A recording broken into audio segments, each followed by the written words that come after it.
오늘은 요한복음 19장의 말씀을 갖고 죄인의 죽음, 왕의 장래, 죄인의 죽음, 왕의 장래라고 하는 제목으로 함께 하나님 말씀을 나누도록 하겠습니다. 예수님을 십자가에 못 박도록 요청한 유대 사람들이 빌라도를 또다시 한번 찾아갑니다. 그리고 한 가지 요구를 다시 하게 돼요. 예수님을 십자가에 못 박으라, 못 박으라, 그는 죄인이다 이렇게 말했던 그들이 무엇이 또 남아 있었는지 빌라도에게 찾아가서 또 다른 요구를 하게 됩니다. 그들이 요구했던 것은 십자가에 달리신 예수님을 빨리 치워달라는 거였어요. 근데 성경을 보면 성경의 모든 단어 하나하나마다 막 큰 의미가 있다, 이렇게 해석하는 건 사실 좀 무리가 있습니다. 그런데 여러 번역본을 보면서 공통적으로 그 번역본들이 말하고 있는 뉘앙스들을 아는 것은 유익함이 있어요. 그런데 오늘 본문에 보면 유대 사람들이 예수님을 십자가에 달리신 예수님을 두고 하는 그들의 말은 정확히 빨리 치워달라는 거였어요. 유대인들이 마치 재촉하듯이 이렇게 말하는 데에는 나름 이유가 있습니다. 이제 곧 있으면 안식일, 그것도 성경 큰 날이라고 되어 있는데 우리의 표현으로 말하면 명절, 즉 유월절이 시작되기 때문이에요. 유대인들은 죄송한데 이 소리가 약간 방해가 되시는 것 같아서 어디서 나는지 잠깐 확인해 주실 수 있으실까요? 네, 뒤에서 조치해 주시면 될 것 같고요. 다른 분들은 말씀을 들으셔도 될 것 같아요. 고맙습니다. 근데 유대인들은 해 질 때까지 시체를 나무에 두지 말라는 모세 율법을 지키기 위해 이를 요구하고 있는 거예요. 신명기 21장 22절로 23절의 말씀처럼 이는 하나님이 주신 땅을 더럽히는 일이 되기 때문이에요. 제가 잠시 그 부분을 읽어 드릴게요. 한번 잘 귀담아 들어보십시오.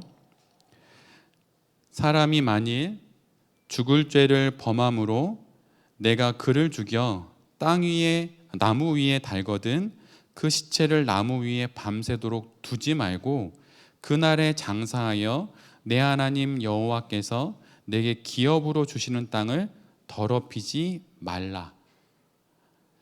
밤새도록 십자가에 어떤 죄인이 달려 있으면 그를 밤새도록 두지 말아야 합니다. 그 이유는 그렇게 되면 하나님이 기업으로 주신 땅을 더럽히기 때문이에요.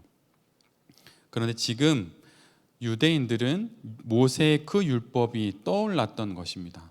그래서 해 질 때까지 예수님은 십자가에 두면 안 된다고 말하고 빨리 치우라고 그렇게 해달라고 말을 하는 것입니다.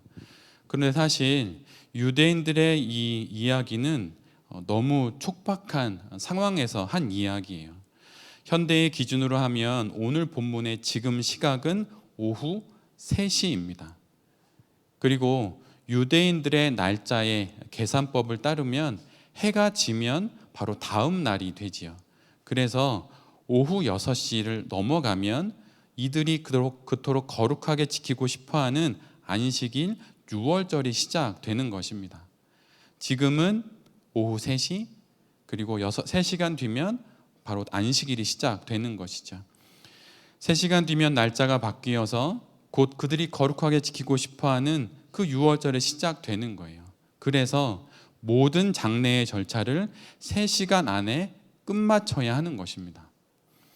그래서 지금 유대인들은 서두르고 있는 거예요. 마치 급하고 중요한 용무를 위해 때로는 차를 운전하면서 신호등을 막 무시하고 지나가는 그런 행위들처럼 그렇게 내게 중요한 용무가 있으니 저 십자가에 달려있는 예수 그리스도를 치워달라라고 말하는 것입니다. 그런데 사실 일반적으로 건장한 남자의 경우 십자가에 못 박히면 대개는 사흘 정도 그 위에 있게 되고 어떠한 경우에는 일주일 정도 그곳에 매달려서 숨을 거두게 된다고 합니다. 그래서 간혹 너무 오래도록 목숨이 남아있는 이들의 경우에는 그 몸을 떠받치고 있는 두 다리의 뼈를 꺾어서 빨리 숨을 거두는 그런 조치를 하기도 했었어요. 여러분 혹시 패션 오브 크라이스트라고 하는 영화를 보면 십자가에 달리신 예수 그리스도 옆에 있는 두 강도의 그 다리를 꺾는 장면이 있어요. 저도 여러 그 긴 영화 중에 그 장면이 유독 눈에 크게 들어왔었는데, 실은 다리를 꺾는다고 하는 것은 쇠망치나 몽둥이를 휘둘러서 그의 온몸을 받치고 있는 그 다리뼈를 으스러뜨리는 것입니다. 그러면 다리에 힘이 없으니까 몸이 주저앉게 되지요. 그러면 몸이 아래로 처지면서 십자가에 달린 사람은 질식사를 하게 되는 거예요. 숨을 크게 들이쉴 때 우리가 가슴을 열고 팔을 벌리면서 이렇게 숨을 들이마시죠. 그런데 두 다리가 부러지면 몸이 아래로 처지면서 숨을 쉴 수가 없게 되는 거예요. 폐를 크게 열 수 없게 되는 것이죠. 그래서 실은 십자가에 달린 사람들은 다 그렇게 질식사를 하는 것입니다. 그래서 십자가형의 그 과정들을 의학적으로 설명해 놓은 책을 읽어보면 그렇게 잘 설명해 주고 있어요. 근데 지금 유대인들은 이렇게 빨리 예수님을 숨지게 하여서 이 모든 장례 절차를 마치고 싶은 거예요. 두 다리를 꺾어서라도 말이죠. 우리나라의 경우는 일반적으로 장례를 치르면 3일장을 치릅니다. 고인이 소천하신 당일, 그 다음 날 입관 예배, 또 그 3일째 되는 날 그 이제 발인과 하관 예배를 드리게 돼요. 아무리 빠르게 장례를 치러도 3일이 걸립니다. 가끔 여타의 사정으로 하루 정도가 앞뒤로 좀 줄거나 느는 경우는 있지만 대개의 경우는 3일장을 치러요. 그런데 지금 유대인들은 예수님의 장례를 3시간 안에 다 치르려고 합니다. 3일 동안 치러야 하는 장례를 3시간 안에 뚝딱 해치워 버리려고 하는 거예요. 앞에서 말씀드린 것처럼 유대인들이 이렇게 막무가내로 예수님의 장례를 밀어붙이는 이유는 모세의 율법을 지키고 6월절이 되는 안식일을 거룩하게 지키기 위함이에요. 근데 여러분 생각해 보십시오. 내 앞에 계신 거룩하신 하나님을 치워버리고 안식일을 거룩하게 지키겠다고 하는 그 말이 그것이 성립이 되는 말일까요? 안식일이 어떤 종교적인 의미를 갖고 거룩하고 경건하다고 말하는 어떤 날이든 어떤 장소든 어떤 행위든 그것이 그 자체로 거룩한 것이 결코 아닙니다. 그 모든 것이 하나님 안에서 의미가 있기 때문이에요. 거룩이 무엇입니까? 그것은 하나님과의 관계가 바른 것, 연결되어 있는 것, 그것이 바로 거룩이에요.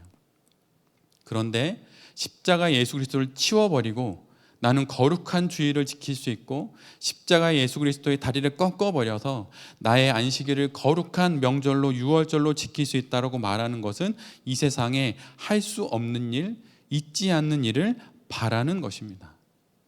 하나님을 치워버리고 하나님 앞에서 거룩할 수는 없는 거예요. 안식이 무엇입니까? 안식은 하나님 안에서 주 안에 있는 나에게 딴 근심이 없다고 말하는 이 찬양이, 이 기도가 나의 것이 되어서 주 안에서 쉬는 것이, 하나님 안에서 쉬는 것이 안식이죠. 그런데 하나님을 치우고 어떻게 안식할 수 있겠습니까? 근데 유대인들은 지금 그렇게 하고 있는 거예요. 이 땅에서의 모든 참된 것은 예수 그리스도 안에 있습니다. 그래서 예수 그리스도를 통해서 우리가 보고 우리가 얻고 싶어하는 것을 보고 얻을 때만이 그것이 우리에게 참된 것이 될 수 있어요. 정말로 좋은 아내가 되고 싶으십니까? 좋은 하나님의 자녀가 되고 싶고 좋은 아버지가 되고 싶고 좋은 성도가 되고 싶으십니까? 그러면 예수 그리스도를 통해서 그 모든 것을 바라보십시오. 그러면 좋은 성도, 좋은 하나님의 자녀, 좋은 딸, 좋은 아들, 좋은 엄마 아빠, 그리고 좋은 인생이 될 수 있는 거예요. 예수 그리스도를 통해서만 볼 때 우리는 참된 것을 얻을 수 있기 때문이에요. 현대인들은 거의 안식을 하지 못하지요. 피곤하기에 쉬고 또 생존하기 위해 쉬어야 일할 수 있으니 또 생존하기 위해 쉽니다. 또 정말 쉬고 싶기에 쉼을 찾고 누리지만 온전한 안식을 맛보는 이들이 거의 없어요. 그 이유가 무엇일까요? 그 이유는 단 하나인데 그것은 예수 그리스도 없는 쉼을 쉬기 때문이에요. 쉰다고 안식한다고 다 안식이 되는 것이 결코 아닙니다. 이것은 마치 십자가의 예수 그리스도를 치워버리고 안식을 누리겠다고 말하는 유대인들과 같은 모습이에요. 신앙이란 바로 삶의 모든 참된 것들은 하나님께 있음을 아는 자로 살아가는 것입니다.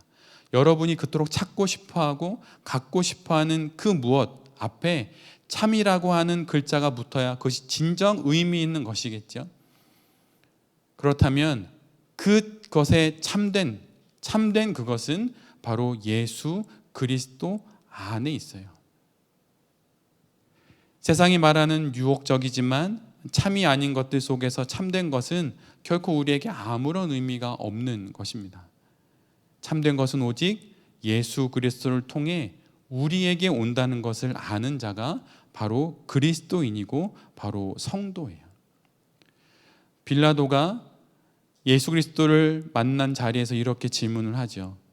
참이 무엇입니까? 진리가 무엇입니까? 그때 예수님이 빌라도에게 당신 마음속에 인생을 통해서 보여주셨던 당신의 말씀을 그의 인생으로 말씀해 주시죠. 내가 길이고 내가 진리며 내가 생명이라고. 나를 통하지 않고는 그대가 찾고 있는 그 진리를 찾을 수 없다고 예수님이 그의 인생을 통하여서 빌라도에게 이미 수없이 보여주셨어요.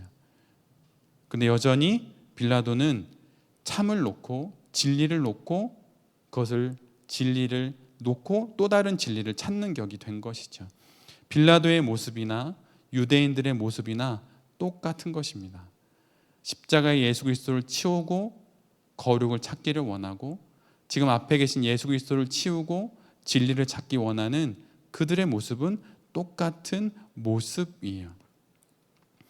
예수 그리스도가 목표이고 예수 그리스도가 목적이고 예수 그리스도가 우리의 결론일 때 비로소 우리는 거룩할 수 있고 또한 안식을 누릴 수 있고 또한 이 땅 가운데 참다운 신앙 인생으로 살아갈 수가 있는 것입니다. 우리의 인생의 목표는 예수 그리스도예요. 우리 인생의 목적은 예수 그리스도입니다. 그리고 우리의 인생의 결론 역시 예수 그리스도예요. 오늘 본문에서 가장 종교적인 이들이 누구입니까? 그들은 유대인들이죠. 그런데 그들은 거룩하게 살려 하면 할수록 오히려 하나님으로부터 멀어집니다. 왜 그런 것입니까? 이유는 단 하나, 예수 그리스도 안에서 거룩해야 한다는 그 사실을 모르기 때문이에요. 우리의 거룩이 어디에 있는 것인가요? 우리의 경건이 어디에 있고 우리의 참된 인생이 어디에 있는 것입니까? 예수 그리스도 안에 있는 거예요. 예수 그리스도 안에 있을 때 우리가 그 모든 것을 발견할 수 있게 되는 것입니다. 이 땅에 태어난 모든 인생은 예수 그리스도를 통해서만 온전히 살 수 있고 온전히 거룩할 수 있어요. 예수 그리스도를 통해서라고 하는 말을 달리 말하면 예수 그리스도와 만날 때, 예수 그리스도와 관계할 때, 예수 그리스도와 교제할 때 그는 온전히 살 수 있다고 하는 것입니다. 예수 그리스도를 치워버리고 예수 그리스도와 연관되지 않고 예수님과 관계되지 않고 안식을 누릴 수는 없는 거예요. 거룩을 가질 수도 없는 것입니다. 예수 그리스도를 통해 참된 모든 것을 받고 얻고 또한 누리며 살아가는 인생이 성도의 인생이고 우리 모두가 그 인생으로 부름을 받았고 또한 그 인생을 살아가야 한다는 것을 우리 모두가 깊이 잘 알 수 있기를 간절히 바랍니다. 이 말씀이 여기 계신 모든 성도님들의 마음속에 깊이 자리하기를 바라요. 좋은 교회에 속해 있는 것으로, 좋은 목사님의 설교를 듣는 것으로, 좋은 책을 읽는 것으로, 또 거룩한 삶을 살아가는 것으로 우리는 결코 거룩해지지 않습니다.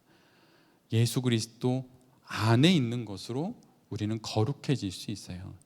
그리고 예수 그리스도 안에서 내가 거룩해져 갈 때 그 거룩이라는 것이 한 곳에 정체되지 않고 그것이 흘러가는 과정 속에서 내가 무엇인가를 하게 되는 것도 알아가게 됩니다. 예수 그리스도 안에 머무셔야 합니다라고 하는 그 말이 결코 우리를 아무것도 안 하고 두 손 두 발 놓고 가만히 있게 만들지 않아요. 예수 그리스도 안에 우리의 모든 참된 것이 있다라고 말할 때 그것을 통해서 결국은 참된 인생을 두 손과 두 발로 살아가게 만들게 됩니다. 이것을 경험하라고 하나님께서 우리에게 여전히 생명을 주신 거예요. 돌베개 교회에서는 참 많은 하나님의 말씀이 우리가 함께 나누게 되는데 사실은 그 말씀을 나누는 것이 그냥 나누는 것이 아닙니다. 실은 매일 아침 새벽 돌베개로 열왕기상 말씀을 우리가 묵상하는데 이것은 마치 그리스도 예수 안에 우리의 삶이 마치 이렇게 돌처럼 이렇게 벽돌처럼 차곡차곡 쌓여져 가는 거예요. 그렇게 월요일부터 토요일까지 차곡차곡 하나님 안에서 말씀으로 우리의 인생이 예수 그리스도 안에서 차곡차곡 쌓여져 가는 것입니다. 그리고 주일의 말씀은 마치 큰 그림의 스케치처럼 이렇게 큰 그림을 그리는 거예요. 그리고 수요일 날 함께 말씀을 나누는 것은 우리의 신앙 인생의 고민이 되고 또 궁금증이 되는 것들을 주제별로 나누면서 이렇게 깃발을 꽂는 것과 같은 거죠. 그래서 촘촘히 벽돌을 쌓아가듯 그리스도 예수 안에서 말씀으로 내가 하나님 안에 있음을 알아가는 것이고 큰 스케치처럼 그림을 그리면서 이런 그림 안에 내가 있구나라는 것을 아는 것이고 그 안에 이것은 뭐지라고 궁금증이 생기는 것에 깃발을 꽂듯 기도를 배우고 말씀을 배우고 분별을 배우고 신구약 성경의 개론을 배우고 그러는 거예요. 이것이 마치 큰 파도처럼 이렇게 나의 삶을 덮어가는 것입니다. 그러면서 우리가 주 예수 그리스도 안에 나의 모든 것이 있다고 하는 것을 알아가는 거예요. 오늘 주일의 이 말씀, 이 예배 가운데 우리가 은혜를 누릴 수 있는 가장 좋은 방법은 월요일부터 토요일까지 열왕기상의 말씀이 쌓여올 때 이 말씀을 누릴 수 있어요. 9월 3일 날 말씀, 9월 10일 날 말씀, 그 중간에 말씀이 없으면 이거는 결코 아무런 의미가 없게 됩니다. 분명히 날아가 버리게 돼요. 근데 그 말씀과 말씀 사이를 하나님께서 열왕기상 말씀을 주셨다는 것을 알 때 그것이 마치 계단처럼 징검다리처럼 우리를 이어서 여기까지 왔다는 것을 아는 거죠. 우리가 요한복음 말씀을 묵상할 때 이것이 열왕기상의 말씀의 맥락으로 우리에게 주어졌고 또 요한복음을 통해 열왕기상을 걸어간다는 것을 우리가 알 때 말씀 속에 큰 은혜를 누리게 돼요. 성도님들의 신앙이 성장하지 않는 이유, 성숙하지 않는 이유는 징검다리처럼 3일, 10일, 17일, 24일 이렇게 신앙생활을 하기 때문입니다. 그것은 매일 내게 다가오는 십자가의 예수 그리스도를 치워버리고 유월절을 지키려고 하는 것과 똑같아요. 그러면 유대인과 또 빌라도와 같이 진리를 놓고 참을 앞에 놓고도 다른 것을 찾는 격입니다. 예수 그리스도 안에 예수 그리스도를 통해서만 예수 그리스도의 만남과 교제를 통해서만 내가 온전히 살 수 있고 온전히 거룩할 수 있다고 하는 이 사실을 기억함으로 이 땅에서 참다운 그리스도인으로 잘 살아가는 우리 모두가 되기를 간절히 바랍니다. 십자가에 달린 예수님은 우리 모두가 잘 알다시피 창에 찔림을 당하시지요. 다른 두 강도는 다리에 꺾임을 당하지만 예수님은 이미 숨을 거두셨기에 다리를 꺾는 일을 당하지 않으십니다. 예수님이 30대 청춘이셨죠. 근데 그분이 당하신 고난이 얼마나 심했는지 이미 십자가에 달리신 지 한두 시간도 안 됐는데 이미 숨을 거두셨어요. 이것을 통해 예수님이 겪으신 고난이 얼마나 심한 것이었던 것인지 우리 모두가 알게 되지요. 그런데 로마 병사는 예수님의 죽음을 재차 확인하기 위해서 옆구리에 창을 찌릅니다. 근데 이를 두고 사도 바울은 이렇게 이야기를 해요. 이 일이 이렇게 된 것은 그의 뼈가 하나도 부러지지 않을 것이다 한 성경 말씀이 이루어지게 하려는 것이었다. 또 성경에 그들은 자기들이 찌른 사람을 쳐다볼 것이다 한 말씀도 있다. 출애굽기 12장과 민수기 9장, 시편 34편을 읽어보면 그의 뼈가 하나도 부러지지 않을 것이다 라고 하는 하나님의 말씀이 구약에 약속되어 있어요. 근데 그 말씀이 십자가의 예수 그리스도를 통하여서 성취된 거예요. 근데 출애굽기 12장과 민수기 9장은 이스라엘 백성이 출애굽하면서 지켰던 첫 번째 유월절과 두 번째 유월절을 기록하고 있는 말씀입니다. 그래서 그 유월절에 어린 양이 뼈가 꺾어지지 않아야 한다고, 그 뼈가 하나도 부러지지 않아야 한다고 기록해 놓고 있어요. 그래서 바로 이 맥락에 예수 그리스도가 십자가에 달려 돌아가셨을 때 그분이 바로 유월절의 어린 양이라고 우리가 부르게 되는 거예요. 이 맥락이 있는 것입니다. 출애굽기 12장의 유월절의 어린 양의 뼈가 단 하나도 부러지지 않았듯이, 민수기 9장의 유월절의 어린 양의 뼈가 하나도 부러지지 않았듯이, 하나님의 말씀이 신약에 성취됨으로 말미암아 십자가에 달리신 예수 그리스도가 유월절의 어린 양이 되었고 그분의 뼈 하나도 꺾이지 않았다고 말씀해 주는 것입니다. 그래서 이를 두고 바로 사도 요한이 유월절의 어린 양이신 예수 그리스도의 뼈가 단 하나도 꺾이지 않았다고, 보라고, 내가 이것의 증인이라고, 나는 보았다고 우리에게 이야기해 주는 거예요. 또한 예수 그리스도의 옆구리에 창이 찔렸을 때 그의 몸으로부터 물과 피가 흘러나왔다고 하는데 그것은 스가랴 12장 10절의 말씀이 이루어진 것입니다. 그 부분을 읽으면 그들이 찔러 죽인 그를 바라보리라 라는 말씀이 있어요. 그 말씀이 바로 사도 요한을 통하여서 요한복음에 그 말씀이 성취되었다고 기록되어 있는 것입니다. 예수 그리스도가 유월절의 어린 양이라고 하는 것은 그냥 덮어놓고 하는 게 아니에요. 유월절의 어린 양, 유월절을 준비하며 잡았던 그 어린 양의 뼈가 하나도 꺾이지 않았듯이 바로 우리의 죄를 대속하기 위하여서 출애굽의 그 담을 넘었던 그 하나님의 진노가 담을 넘었던 유월절의 어린 양의 피가 바로 십자가의 예수 그리스도의 바로 그 피라고 하는 사실을 우리에게 말해 주는 거예요. 이것을 통하여서 하나님의 그 말씀이 이 땅 가운데 성취된 것입니다. 예수 그리스도의 몸에서 물과 피가 쏟아졌다고 말하는데 이건 역시 사실은 의학적으로 이 부분을 설명한 글을 읽어보면 숨을 거둔 사람의 몸에선 피와 함께 물이 흘러나오는 것을 잘 설명해 주고 있어요. 그래서 그것의 의미가 있는 것입니다. 물론 이것을 두고 어떤 좀 더 깊은 신앙적인 설명도 하기는 하는데 오늘은 그것까지는 말씀을 드리지는 않겠습니다. 다음에 기회가 되면 다시 말씀을 드릴게요. 근데 여기서 우리가 좀 더 마음을 기울여야 하는 건 구약의 모든 약속이 신약의 예수 그리스도로 인해서 다 성취되었다라고 하는 것을 우리 모두가 마음에 깊이 새겨야 한다는 거예요. 하나님의 말씀은 분명 이 땅 가운데 성취됩니다. 내가 어떤 사연을 겪든 어떤 사건을 만났든 하나님이 이 땅을 향해 하신 약속, 나를 위해서 하신 약속은 성취된다고 하는 거예요.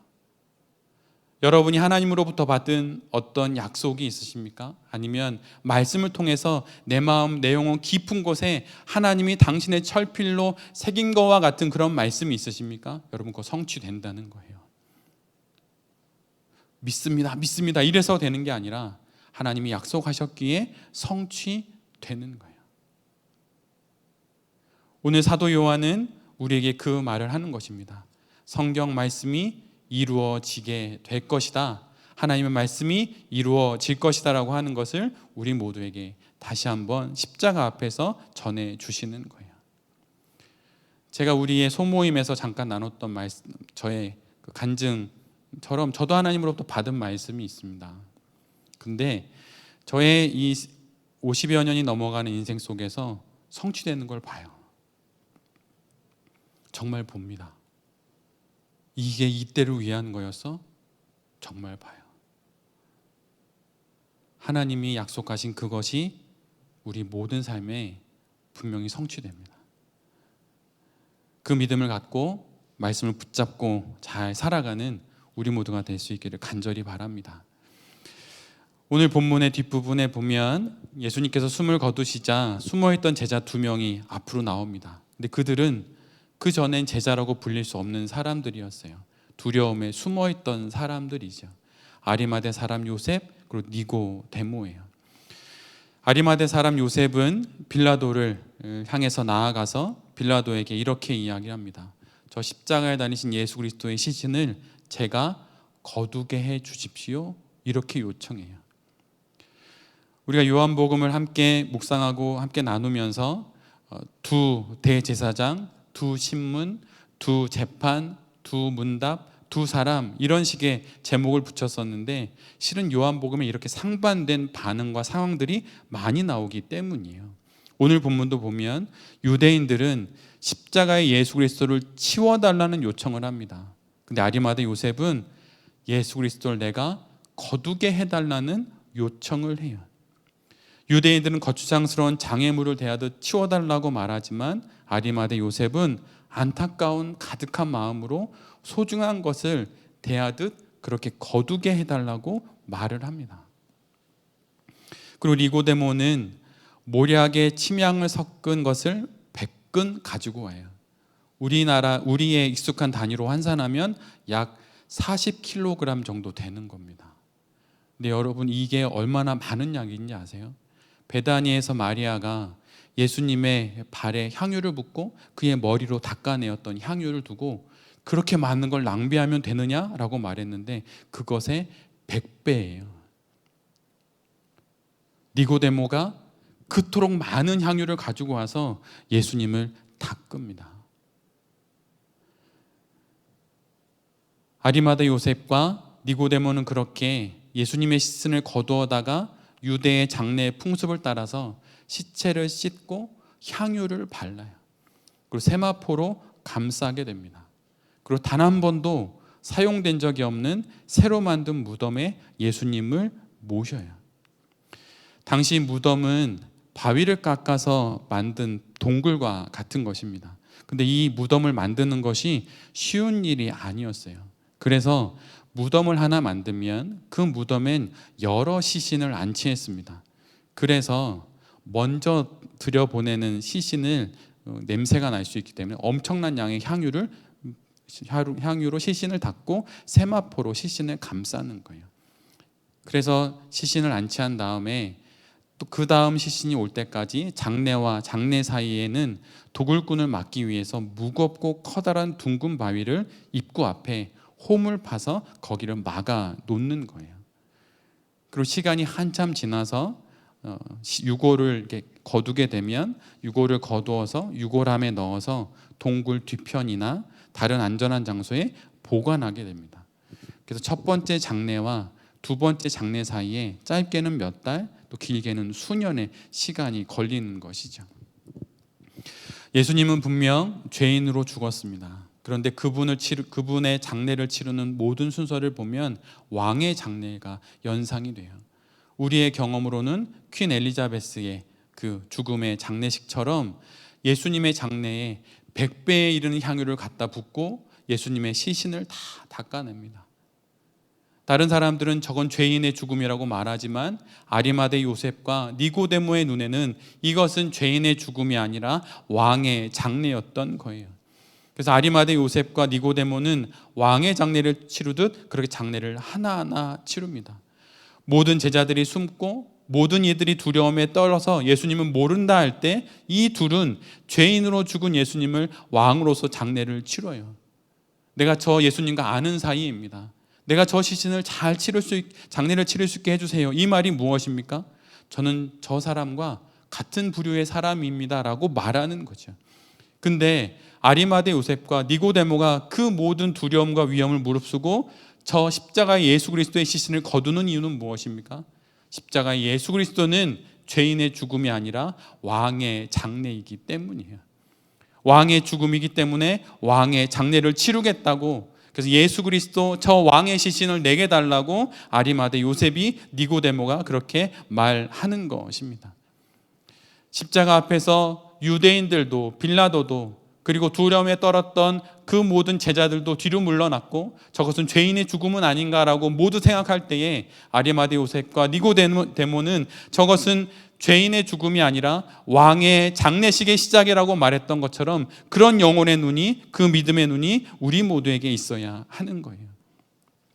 세상은 치워버리라고 거추장스럽다고 말하며 죄인의 죽음이라고 일컬을지 모르지만 예수님의 죽음은 왕의 장례식의 시작인 것입니다. 이를 아는 것이 바로 성도인 거예요. 이를 바라볼 수 있는 눈이 바로 성도의 영혼의 눈이 되어야 하는 것입니다. 죄인의 죽음을 왕의 장례로 볼 수 있는 영혼의 눈, 한 아이의 손에 들린 오병이어가 하늘잔치의 예시가 될 수 있음을 볼 수 있는 그 눈, 여인이 바친 두 렙돈이 하늘 창고를 가득 메울 수많은 금은 보화만큼의 큰 돈이라고 하는 것을 볼 수 있는 영혼의 눈이 우리 모두에게 있어야 하는 것입니다. 저는 돌베 교회 부흥을 꿈꿉니다. 근데 그 부흥은 성도의 숫자가 늘어나는 게 아니에요. 여러분, 부흥은 어떻게 오는 것입니까?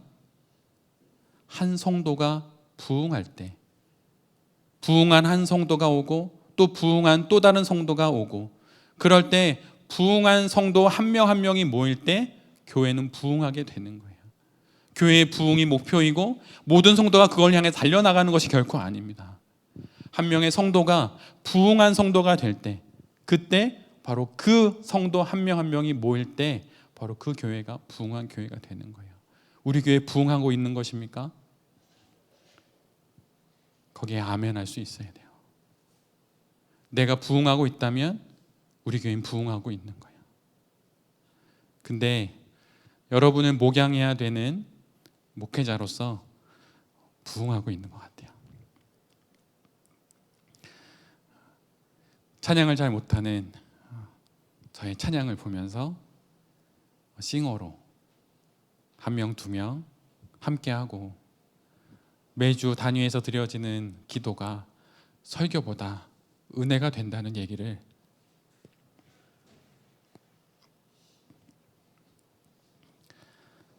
밖에서 들을 때